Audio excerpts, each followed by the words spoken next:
In this video, I'm looking at 7 essential tips that you need to know in order to get an autism diagnosis coming up.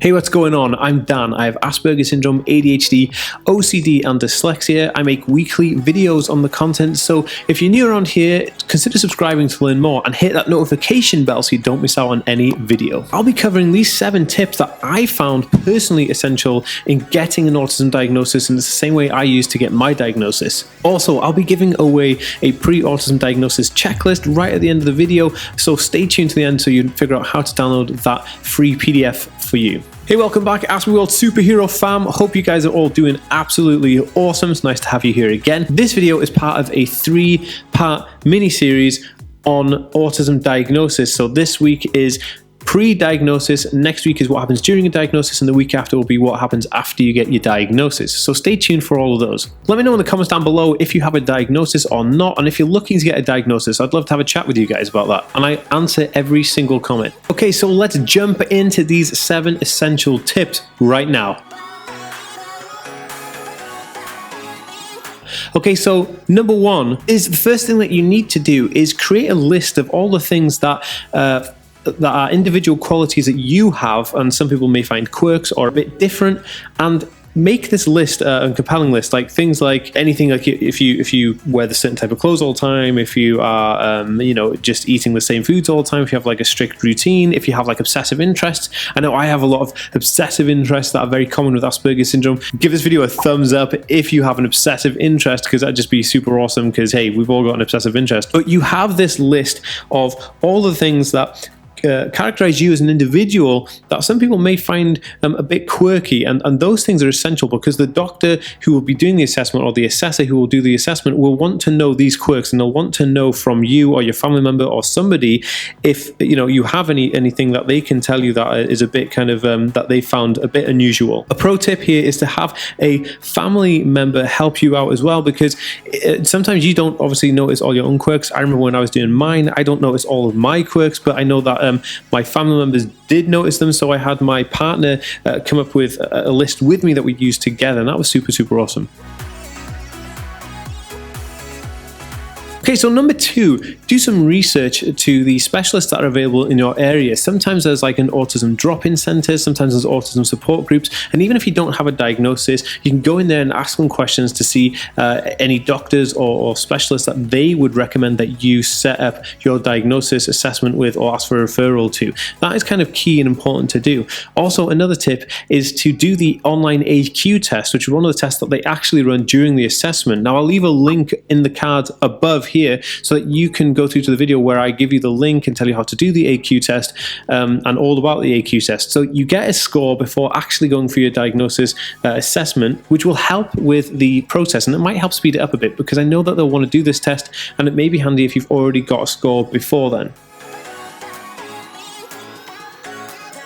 Okay, so tip number 3. I would suggest creating a list of everything that you want to ask the doctor about the diagnosis process, because like having a diagnosis or going through an assessment is kind of a big thing, and it's a big deal. It's very anxiety ridden, it's very nerve wracking, and I would say that if you have a list of worries or things you want to ask the doctor about, that when you actually do go to make or book your assessment or book your referral, you ask the doctor all the questions that you want to know, like how long do you reckon it will take, where will it take place, who's going to be there, etc., because all these things will help relieve a lot of the stress and anxiety that will happen on the day of the diagnosis process or the assessment that you actually have. Because I know a lot of you guys reach out to me and you're wondering about the assessment, and if I have any tips for managing stress or anxiety, because you get yourself all worked up. I know I did. So if I just actually ask a bit more questions beforehand, I may actually be able to survive the whole thing with a little more ease. If you want to learn more about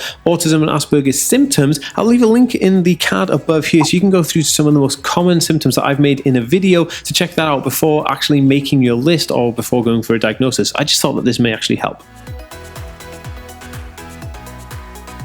Okay, so number 5 is buddy up. And what I mean by this is find a family member or a friend or a close relative that will accompany you during this assessment process. So when you go for your assessment, have somebody with you as a support, because there's nothing worse than going somewhere on your own and feeling kind of intimidated or anxious or nervous or worrying about something and there's nobody there to help support you. I found this a massive help when I had my girlfriend with me. It was a super help, and it helped calm me down a lot, because that's kind of like your base. You know those people, you're comfortable with them, and having them around is going to make the world of difference to your experience and the whole thing in general, because they are going to be the people who will be able to point you in the right direction. They'll be able to prompt the doctors or the assessor. If you take them in with you to the assessment process, they'll be able to add, from their point of view, your quirks and your abilities that are maybe different to the typical person, and they may have an insight that you may have forgotten about during the interview process. So I always find this valuable.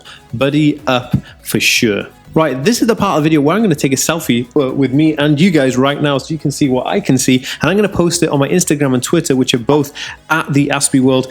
Go to Instagram and Twitter, find this picture, give it a like, and give me a cheeky follow, because that'd be super awesome. I love following everybody back as well. So here we go.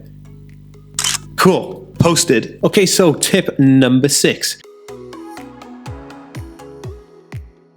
Start the process. So the entire process of beginning to want to get a diagnosis to getting a diagnosis is a very long and lengthy process. So this is the idea of this video, and the checklist that I'll give you guys right at the end of the video is so that you can speed up the process, make it super streamlined so you can get the diagnosis fast, because some people wait up to a year to 2 years to get in their diagnosis and their official documentation, which is crazy, when they're needing to get access to support and help that they really desperately need. So to help speed this process up, now you've got all of your supporting documentation, all the stuff we've done before, like all your quirks, all your obsessions, everything that you think you need to write down, all your questions to ask the doctor. You've done the AQ test and you're prepping yourself, you've buddied up, you've got somebody who said, yeah, they'll come with you to your appointment. You need to phone your doctor and get an appointment. And in that appointment with your doctor, they have a duty of care to listen. You say, can I have a referral to an autism specialist or a person who works in a mental health team with autism, or an autism charity that supports autism diagnosis, to go through the assessment process, because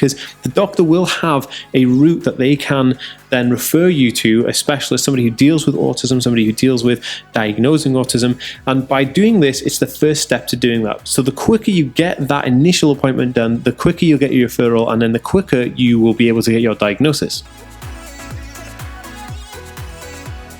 Okay, so number 7, this is a pro tip, and I would highly recommend this is one that everybody needs to be sticking with, and just don't let this slip and don't forget about this tip. This is a very essential one, and that is a post-assessment event. And what I mean by this is that plan something that you will do after you have your assessment. I mean, I had 3 assessments. I had the initial one, and I had a second one, and another one, and I had like different specialists all the time, and it's very draining. They ask you loads of questions, they interview you, they make you do small tests on papers, AQ tests, IQ tests, all kinds of stuff, and like personality interviews and different things, and they're assessing you like hawks. They're doing all kinds of stuff. And one of the interesting things I found is that being completely drained afterwards made me go into like a shutdown mode. And if you ever had a shutdown, give the video a thumbs up, you know what I'm talking about. And the shutdown just kind of completely threw me off, and I couldn't, like, I wasn't having a good day the day afterwards, and for 2 or 3 days afterwards I was super drained, as if I'd have this huge meltdown. But it wasn't. It was because I was emotionally and intellectually drained from this assessment. So what you need to do, and what I should have done, is have an event that I do afterwards that I relax with. Be it like, make sure that I have an entire afternoon or an entire day of video gaming afterwards.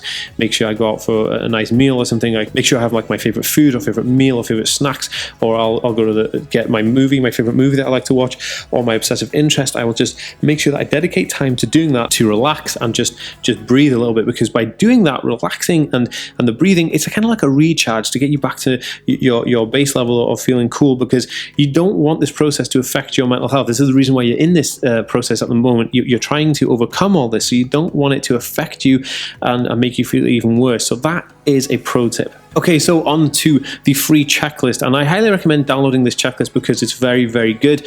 If you want to download this free checklist, it's a very detailed guide. It has more than just these 7 tips. It's a more detailed guide of what to expect before doing a diagnosis, and on the things you should really prepare as well. So to do this, follow the link in the description for the free PDF download, and you'll be able to then go to my website page, where you'll be able to fill in a form. Make sure that the first email you get back from me, you hit that subscribe button, so that you'll get the email triggered to you with the download link in it. It will automatically download the PDF to your computer or phone or iPad or wherever you're using, and you will be able to print this out or just use it on your phone as a rock solid guide or a go-to guide to help you with your pre-diagnosis planning and all of the things that it encompasses. So I hope this helped.